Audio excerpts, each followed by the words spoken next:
கீழமை நீதிமன்றங்களில், விசாரணை நீதிமன்றங்களில் என்ன மாதிரியான நடைமுறை சிக்கல்களை சந்திக்கக்கூடிய வாய்ப்பு இருக்குது? இதனால் மனுதாரர்கள் எந்த அளவுக்கு பாதிக்கப்படுறாங்க? பொதுவாக வசதி படைத்தவர்களுக்கும் வலிமையானவர்களுக்கும் நீதிமன்றம் அணுகிறது எளிமையாக இருக்குது. ஆனால் ஏழைகளுக்கும் எளிமையாக இருக்கிறவங்களுக்கும் அரிதாக இருக்குங்கிற ஒரு கருத்து இருந்துக்கிட்டு இருக்குது. இப்போ டிசம்பர் மாதத்திலிருந்து ஃபைலிங் மூலம்தான் வழக்கு பதிவு செய்யப்படும்னு உயர்நீதிமன்ற பதிவாளர் அவர்கள் அறிவிச்சிருக்கிறாரு. இது எந்த மாதிரி சிக்கலை வழக்கறிஞர்களுக்கும் வழக்காடிகளுக்கும் இன்னும் சொல்லப்போனால் நீதிமன்ற ஊழியர்களுக்கும் நீதிபதிகளுக்குமே ஏற்படுத்தியிருக்குன்னு சொன்னால், சென்னை மதுரை உயர்நீதிமன்ற அதிகார வரம்பில் ஒரு 36 மாவட்டங்கள் இருக்குது. இந்த 36 மாவட்டங்களில் ஏறத்தாழ 1300 நீதிமன்றங்கள் விசாரணை நீதிமன்றங்களாக இருக்குது. இப்போ டிஸ்ட்ரிக்ட் முன்சிப் கோர்ட்டும்பாங்க, அதே போல் ஜுடிஷியல் மேஜிஸ்ட்ரேட் கோர்ட்டும்பாங்க. சென்னையை பொறுத்த மட்டும் மெட்ரோபாலிட்டன் மேஜிஸ்ட்ரேட் சிஎம்எம்னு சொல்லுவாங்க, கிராமங்களில் சிஜேஎம்னு சொல்லுவாங்க, அப்புறம் செஷன் ஜட்ஜஸ் இருக்காங்க. இங்கெல்லாம் நேரடியாக வழக்காடிகள் வழக்கை பதிவு செய்கிறதுக்கு, ஆவணங்களை கொடுக்கறது, சாட்சியங்களை ப்ரொடியூஸ் பண்ணுறதுக்கு நேரடியாக வராங்க. என்ன மாதிரி பிரச்சனை இருக்குதுன்னு சொன்னால், இப்போ ஓசிஆர் ஃபார்மேட்டில் எல்லாத்தையும் மாற்றணும்னு சொல்கிறாங்க. ஆப்டிக்கல் கேரக்டர் ரெகக்னிஷன் ஃபார்மேட்டில் நீங்கள் ஏற்றணும்னு சொல்கிறாங்க. அப்போது ஒரு வக்கீலுக்கு ஒரு யூசர் ஐடி ப்ரொஃபைலை க்ரியேட் பண்ண வேண்டியிருக்கு. சரி, அதனால் என்ன இருக்குது? தகவல் தொழில்நுட்பம், இளைய தலைமுறைக்கு இணையதளம் எல்லாமே வசதியாக தானே இருக்குது. தகவல் தொழில்நுட்பத்தை ஏற்றுக்கலைன்னா எப்படின்னா, தகவல் தொழில்நுட்பத்தை ஏற்றுக்கணும் தான். ஆனால் இந்த 1300 விசாரணை நீதிமன்றங்களில் போதுமான அளவுக்கு அதுக்கு இன்ஃப்ராஸ்ட்ரக்சரை க்ரியேட் பண்ணியிருக்காங்களான்னா க்ரியேட் பண்ணப்படலை.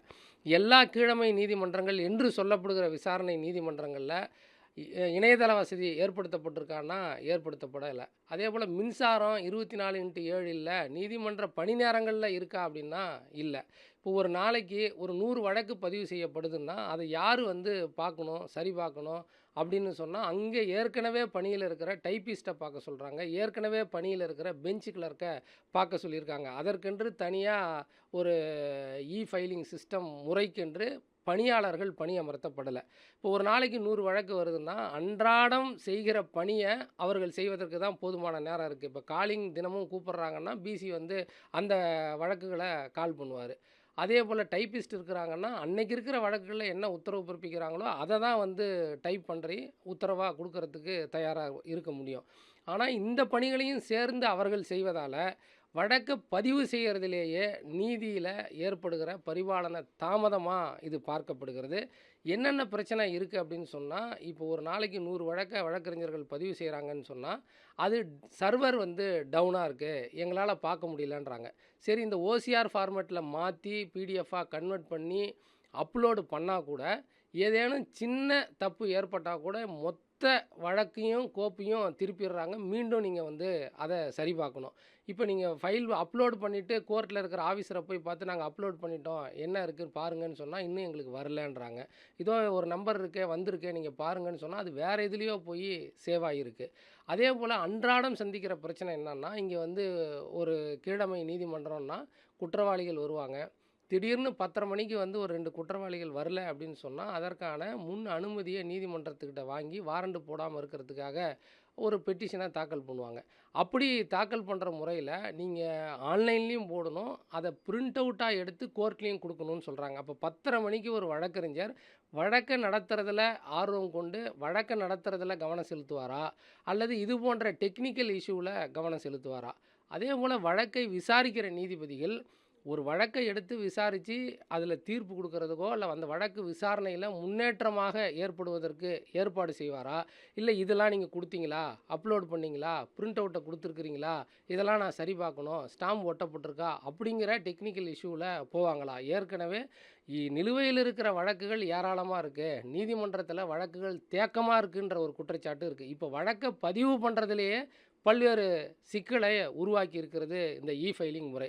எனவே இந்த கீழமை விசாரணை நீதிமன்றங்கள் என்று சொல்லப்படுகிற 1300 நீதிமன்றங்களிலும் போதுமான கட்டமைப்பு வசதிகளை ஏற்படுத்தணும், போதுமான நீதிமன்ற ஊழியர்களை பணியமர்த்தி அவர்களுக்கு முறையான பயிற்சி கொடுக்கணும், வழக்கறிஞர்கள் சங்கங்களோடு கலந்தாலோசித்திருக்கணும், வழக்கறிஞர்களுக்கு போதுமான பயிற்சியை கொடுப்பதற்கான வாய்ப்பை ஏற்படுத்தியிருக்கணும்.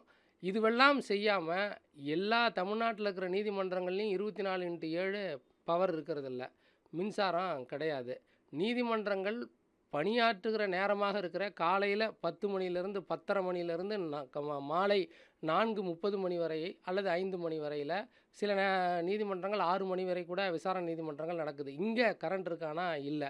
இப்போ ஏற்கனவே விசி கொண்டு வந்திருக்கிறாங்க. அதில் வந்து ஃபிசிக்கலாகவும் இருக்கலாம், விசிலையும் வந்து விர்ச்சுவலாகவும் நீங்கள் அப்பியர் ஆகலான்றாங்க. அதுவே முழுமையாக பயன்படுத்தப்பட்டிருக்கா தமிழ்நாட்டிலனா இன்னும் அதுக்கு முழுமையாக பயன்படுத்தப்படாத சூழல் தான் இருக்குது. எனவே இதற்கு போதுமான ஏற்பாடுகளை செய்யாமல் ஃபைலிங் முறையை கட்டாயப்படுத்துவது என்பது நீதி பரிபாலனத்தில் நீதிமன்றத்தை நாடி வருகிற வழக்கறிஞர்களையும் குறிப்பாக வழக்காடிகளை இது ரொம்ப பாதிக்குது.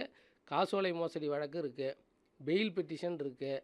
பொதுவாக நீதிமன்றத்துக்கு தினந்தோறும் வருகிற சிவில் வழக்குகளில் எங்களுக்கு இம்மீடியட்டாக ஒரு இன்ஜங்ஷன் வேணும், வீட்டை காலி பண்ணுறதுக்கு சட்ட துஷ்பிரயோகம் பயன்படுத்தி வராங்க, இம்மீடியட்டாக எங்களை இடைக்கால தடை உத்தரவு வேணும்னு வர வழக்குகளிலெல்லாம் நீங்கள் உடனடியாக வழக்கை பதிவு செஞ்சு கொண்டு வர முடியாத ஒரு சூழலை இது ஏற்படுத்தியிருக்கு. அதே போல் கிரிமினல் வழக்குகளில் போலீஸ் எல்லாரும் நாங்கள் ஆன்லைனில் சார்ஜ் ஷீட் ஃபைல் பண்ணிட்டோம்னு சொல்கிறாங்க.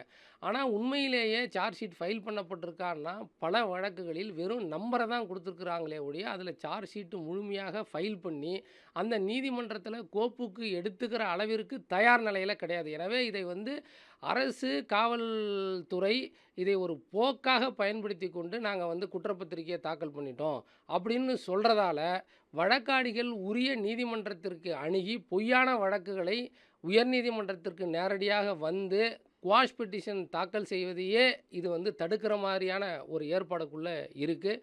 இதுவெல்லாம் களையப்படணும். முதல்ல இதெல்லாம் களைந்தால்தான் ஃபைலிங்கை வந்து கட்டாயப்படுத்துறதுல ஒரு நியாயம் இருக்கும். எனவே இதுக்கு வழக்கறிஞர்கள் எதிர்ப்பு தெரிவிக்கிறார்கள். வழக்கறிஞர்கள் சங்கம் ஆலோசிக்கப்படலைங்கிற கருத்தை முன் வச்சிருக்கிறாங்க. வழக்கறிஞர்கள் போராட்டத்திலையும் தமிழ்நாடு முழுக்க ஈடுபட்டிருக்கிறார்கள். உடனடியாக இதற்கு ஒரு தீர்வு காணுகிற விதமாக நீதிமன்றங்கள் முன்வரணும், அவர்களோட கலந்து ஆலோசிக்கணும் அப்படிங்கிறது தான் கருத்து.